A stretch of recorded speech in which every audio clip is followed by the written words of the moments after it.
You ever find yourself staring at the ceiling at midnight, lost in a swirl of thoughts you didn't invite in? The kind that just settle in like old friends you never really wanted to visit? Yeah, me too.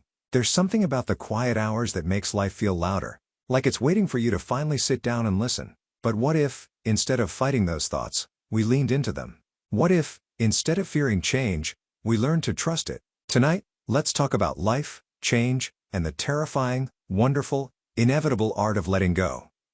Now, let's open this file. 1.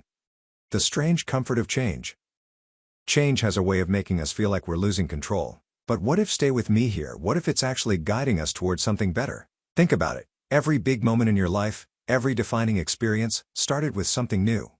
And yeah, new can be scary, but it's also exciting. It's full of potential. It's proof that you're still moving, still growing, still becoming. Maybe you're in the middle of a big change right now. Maybe it showed up unannounced, flipped your world upside down, and left you wondering what comes next. That feeling? It's normal. It means you're stepping into something bigger than before. Because the truth is, change rarely feels comfortable in the moment.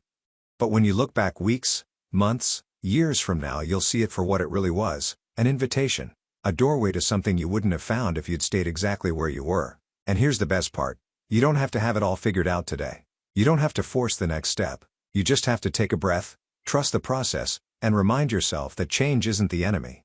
It's the beginning of something new. 2. The weight we carry. Ever notice how some things feel heavy without you realizing it? The expectations you put on yourself, the friendships you've outgrown, the idea that you have to have everything figured out by now. We carry so much without even questioning it. But what if we did? What if, instead of dragging around the weight of things that no longer serve us, we let them go? Not in a big dramatic moment, not in a throw it all away and start over kind of way, but in small, quiet ways. Like choosing not to stress over things beyond your control. Like allowing yourself to change your mind about something that once felt permanent. Like realizing you're allowed to move forward without guilt. Imagine you've been carrying a backpack for years. At first, it was light, just the essentials. But over time, you started adding things. Expectations, regrets, responsibilities that weren't even yours to begin with. And now it's heavy. You're tired. But here's the thing. You don't have to carry it all. You're allowed to unzip that backpack and start letting things go one by one. And as you do, something incredible happens. You start feeling lighter, freer, more like yourself again. Because letting go isn't about loss. It's about making space. Space for joy, for peace, for the version of you that isn't weighed down by things you no longer need. So what if, just for tonight, you let yourself breathe? Let yourself imagine what it would feel like to set some of that weight down. Because you don't have to carry it forever. And you're so much stronger than you think. 3. The fear of moving on. The hardest part of letting go isn't the moment you do it. It's all the moments leading up to it. The hesitation, the second guessing, the way nostalgia tricks you into believing that just because something was good once, it's meant to last forever. But here's the truth. Not everything is meant to stay. And that doesn't mean it didn't matter. Think about it. The books you read as a kid, the songs that once defined you, the places that used to feel like they were built just for you. Some of them still fit, some of them don't. And the ones that don't? It doesn't mean they weren't beautiful when they were a part of you. It just means they were a chapter, not the whole story. We hold on because we think letting go is a kind of failure. Like it means we misjudged something or wasted our time. But what if letting go is actually proof of growth? Proof that you're still evolving, still becoming, still learning what fits and what doesn't. Maybe that job, that city, that person, they were exactly what you needed at one point. But growth is a strange thing. Sometimes it means outgrowing something that once felt like home. And while that might feel scary, it's also an opportunity. Because when you let go of what was, you make space for what will be. So if you're standing at that edge, afraid to take the step, just remember you've done this before. You've left things behind. You've moved forward. And every time, you've found something new waiting on the other side. This time won't be any different. 4. Finding peace in the unknown. There's something unsettling about the unknown. That feeling of standing on the edge of something new, with no idea what's ahead. It's in our nature to want certainty, to crave a roadmap that tells us exactly where we're headed and how long it'll take to get there. But life doesn't work that way. And if it did, wouldn't it be a little boring? Think about the best moments of your life, the ones that made you feel truly alive. How many of them did you plan? How many of them started as something uncertain, something unexpected, something you never could have predicted? We fear the unknown because we assume it's dangerous. But what if it's just possibility? What if the space you're standing in right now, the one that feels so uncomfortable, is actually the space where something incredible is about to begin? You don't have to know where you're going. You don't have to have it all figured out. You just have to take the next step, and then the next, and trust that somewhere along the way, the path will reveal itself.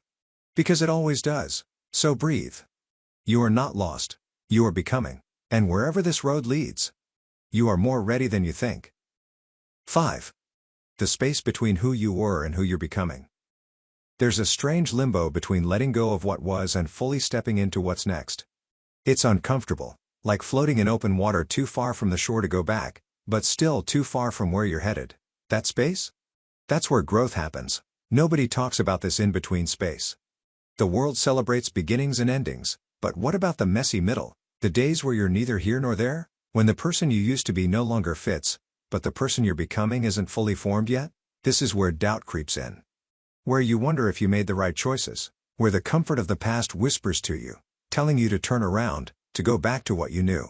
But you can't, can you? Because even if you tried, it wouldn't fit anymore. And that's the hardest part, realizing that forward is the only way. But forward doesn't mean rushing. It doesn't mean forcing yourself into something new just to escape the discomfort. Sometimes, the best thing you can do is sit with the uncertainty. To let yourself feel lost for a while, knowing that lost isn't the same as stuck. Lost is just searching, and searching is part of the process. So if you're in that space right now, floating between what was and what will be, know this: you are not broken. You are not behind. You are in progress, and progress, no matter how uncertain it feels, is always forward motion. 6. Learning to trust yourself again. How many times have you looked back and thought, I should have known better? That little voice that tells you that you made the wrong choice, that if you had just done one thing differently, things wouldn't have turned out this way? Here's what I want you to know. You made the best decision you could with the knowledge you had at the time, and that is enough. Self-trust is one of the hardest things to rebuild once it's been shaken. Maybe you've made mistakes, who hasn't? Maybe you ignored your intuition once, and now you second-guess yourself every time a big decision comes around. It's easy to fall into the trap of believing that because you got it wrong before, you'll get it wrong again. But let's flip that for a second. Instead of focusing on the times you doubted yourself, what about the times you got it right? The moments where you trusted yourself, even when it was hard, and it led you somewhere good? They exist. Even if they feel small compared to your regrets, they are there. Trusting yourself doesn't mean you'll always make the perfect choice. It doesn't mean you won't stumble. It means believing that no matter what happens, you can handle it. That even if things don't go the way you planned, you'll figure it out. Because you always have. Rebuilding self-trust isn't about erasing doubt. It's about making room for confidence too. It's about reminding yourself that you have survived every single bad day, every single wrong turn, and every single moment where you thought you wouldn't make it through. And if that's true, then maybe, just maybe, you can trust yourself to keep going. 7. Accepting impermanence. Everything changes. Seasons shift, friendships evolve, even the person you were yesterday isn't quite the person you are today. And yet, for some reason, we still resist it. We act like we can hold on to things forever, as if saying goodbye means it was never real to begin with. But impermanence doesn't erase meaning. If anything, it creates it. If things lasted forever, we'd take them for granted. The fleeting nature of life, of love, of experiences, it's what makes them precious. It's why we cling so tightly, why we feel so deeply. But what if we could embrace impermanence instead of fearing it?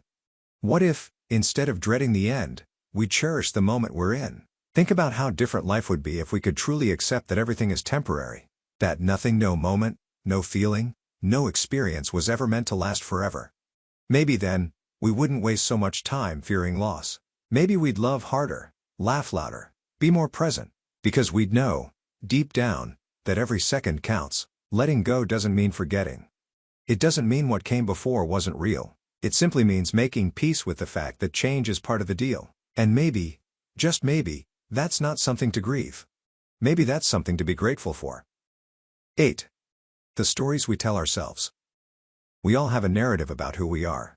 The things we believe about ourselves, the labels we've picked up along the way. But sometimes, the story we tell ourselves isn't true anymore. Maybe you've always thought of yourself as the one who plays it safe, or the one who always puts others first, or the one who never quite gets things right.